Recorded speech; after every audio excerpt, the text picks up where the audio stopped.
The biggest Medicare mistake you can make while working past the age of 65 is assuming you don't have to do anything. Your Medicare decision is going to be based largely on your current employer, their plan, the out of pocket exposure, the employer size, and your alternative options.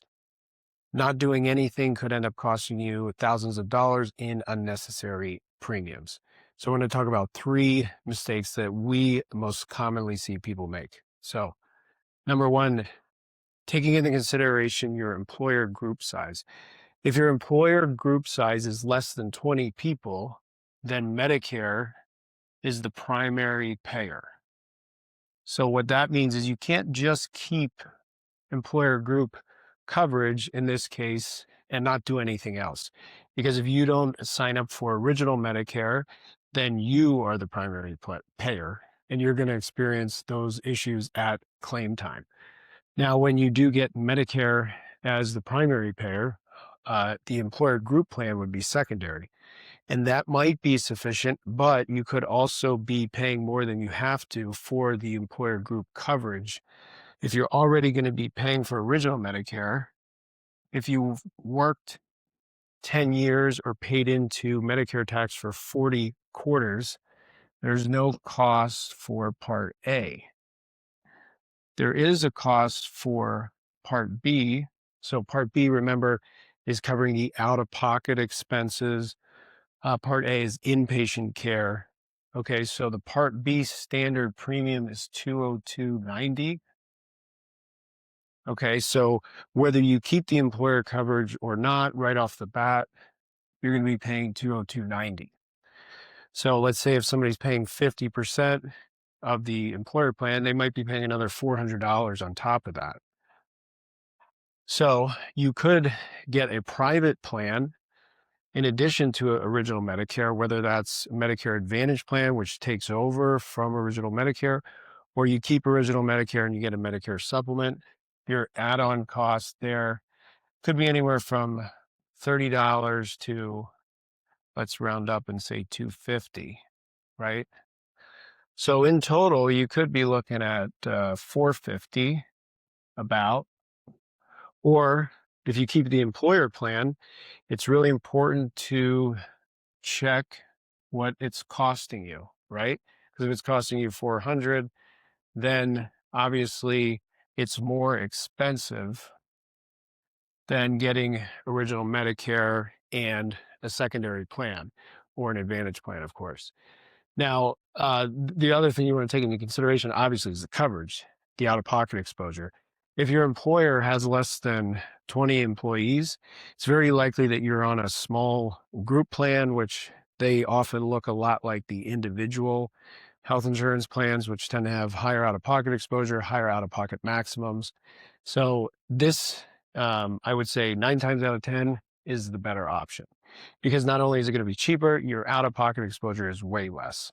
With some Medicare supplemental plans, you could just be looking at the Part B deductible, which is $283. And then your max exposure on a drug plan, if you add on a drug plan, again, it's $2,100 out-of-pocket max for covered drugs. So that is very likely going to be much less than the out-of-pocket exposure you would have here on staying on the employer group plan and doing original Medicare. Okay. So the second one is your on group coverage at the age 65. Let's say the employer size is over 20. You still want to look at this benefit analysis, right? So the things that are going to be important are obviously the cost of your employer group plan, right? Because now if the group size is over 20, you don't have to enroll in original Medicare. So this is taken out of, this cost would be taken out of the equation when you're doing the cost analysis. So let's say you're paying $300. This is about if you're paying $300 to the employer, then this is kind of when you want to start looking at this. If the employer coverage is $200 or less, usually it may make more sense to stay on the group plan if it in fact is good coverage. Now, if you have a high deductible, that could change things. It could change the decision you want to make. So let's say the employer costs us $300. You want to look at the out-of-pocket max, and you want to also look at, like, what is my medical expenses through the plan on average each year? Maybe it's a couple $1,000s, maybe it's very low, maybe it's very high, right? Like, let's say you had an out-of-pocket max that was 5,000, and you, on average, the last 5 years, you spent approximately $2,500 in medical expenses that are mostly like doctor visits, testing, things of that nature. Maybe not medications, right? Because if it's medications, it's going to change things a little bit here. But let's say it's $2,500 out of pocket. Your cost is $3,600 a year. Okay, then here we're at $6,100.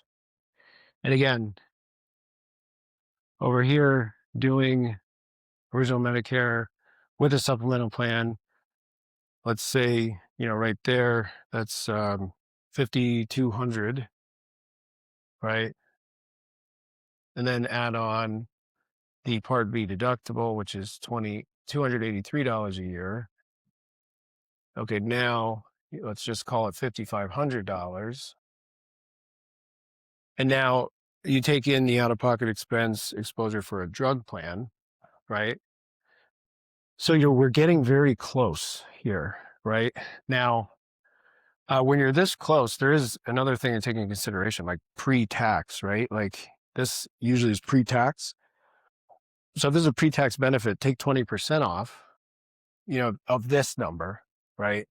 So you take 20% off that number, that's about, $780. So you subtract $780 from here. And then you may say, okay, I'm slightly ahead by staying on my employer plan. I'm just going to stay on my employer plan.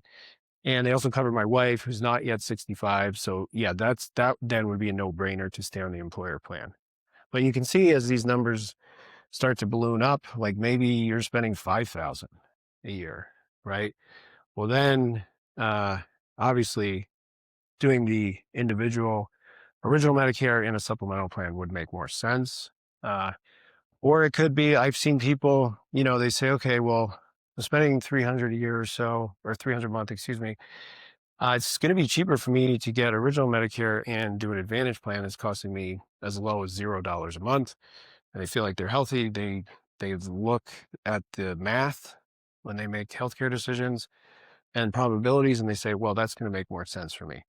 So a lot of it depends on the individual person and their situation, right? Whether it's good to stay on the group coverage or go on to original Medicare, whether that's with an Advantage plan or a Medicare supplemental plan. Okay. So again, you want to look at it. You don't want to just not do anything, right? The other very important time you don't want to just not do anything is if you are covered through the employer is over 20 and you're taking Social Security. Okay. So what happens when you're taking Social Security, you're going to automatically be enrolled into original Medicare Part A and Part B. Okay. So why would you not want to do this? Well, remember, there's a premium for Part B. Standard premium is $202.90. Okay. And again, if your group plan is good coverage, very low out of pocket, affordable premium, maybe it's $200 a month, well, then you're not going to want to pay for Part B premiums again, because the claim might not even be getting to Medicare. Because in this case, the employer is primary, right? There's no real reason possibly to have Part B in that situation. Now, the Part A is a different story. So getting back to the Part B, let's say you get your Medicare card, you flip it over, there's a spot where you can indicate you do not want Part B. You check, hey, I don't want Part B, you send it back, they'll disenroll you from Part B. If you are taking Social Security, you do have to stay on Part A though, right? And so that comes with some other potential ramifications. So when would you want to keep Part A, right? Well, let's say your employer coverage, let's say you don't pay anything, but you have a $5,000 hospital deductible, and you're not going to pay anything for the Part A either, right? So remember, the Part A, you have a Part A deductible. It's 17, 18. Let's call it like, round up, call it $1,800. Okay, so what happens in this situation? You're not paying a premium for Part A. You go to the hospital. You're subject to this $5,000 deductible. However, original Medicare is secondary. This is the most that you're going to pay for that hospitalization stay. Okay, so it might make sense to just have Part A along with your employer group coverage. Usually it doesn't hurt anything unless your employer offers an HSA compatible plan.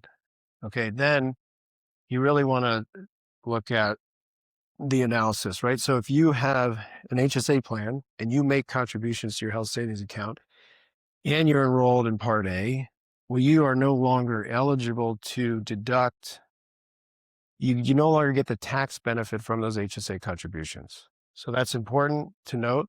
If the tax benefit outweighs any savings from a potential out-of-pocket exposure from an inpatient cost, then you likely don't want Part A, right? Because you don't want to lose those tax benefits from contributing to an HSA, right? And you don't have to worry. Like sometimes people are worried about, oh, if I don't sign up now, I can't sign up. And people told me I have to sign up.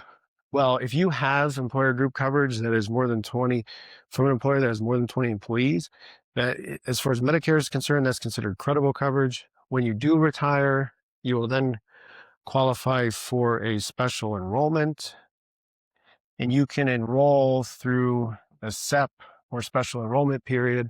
So you will have another chance. And then you'll hear people say, oh, well, I heard I have to pay a penalty. Again, there's no penalty if you've had other credible coverage, which the employer group coverage is considered credible coverage by Medicare. So you wouldn't have to worry about that. Again, if the employer group size is over 20. Okay. Now, when you do qualify for the SEP, the other important thing to keep in mind is, let's say you get a SEP, you retire, you're 67, now you want to get on the original Medicare. Well, and you contribute to an HSA, they're going to backdate the Part A coverage by 6 months, right? And then your Part B coverage will be based on when your employer group coverage ends. But this gets backdated 6 months. So what that means, again, if you had an HSA, you do not want to make contributions to the HSA in the preceding 6 months of when you're going to utilize the SEP or retire. Now, not everybody always knows that, but just, planning ahead can save you from, making contributions that you would have otherwise gotten a tax benefit for, that you're no longer going to get that tax benefit. So those are the three big mistakes we see people making the most. Again, employer size, less than 20. They don't enroll in Medicare as the primary payer because they just think they'll keep their employer group plan, which they can, but then there's a problem at claim time because if Medicare is not the primary payer, then guess who is? You are. So there's issues at claim time. And not only that, but usually you end up spending a lot more than you have to in this scenario than if you would have got original Medicare and got a private plan along with it. And again, the second one, people that have group coverage at 65, the employer size is over 20, but they don't do the cost benefit analysis. They end up spending more either in the premiums or in their out-of-pocket exposure than they would have otherwise had to. The third one, you're covered, you're taking Social Security, you don't realize that they're deducting the Part B premium out of your Social Security. You spend that money for years when you otherwise may not have had to. And again, just a caveat to that would be the HSA. People are enrolled in Part A and contributing to an HSA and losing those tax benefits from those contributions. So we have another video of what happens, when you're on Medicare and you're retiring here as well, so you can check that out.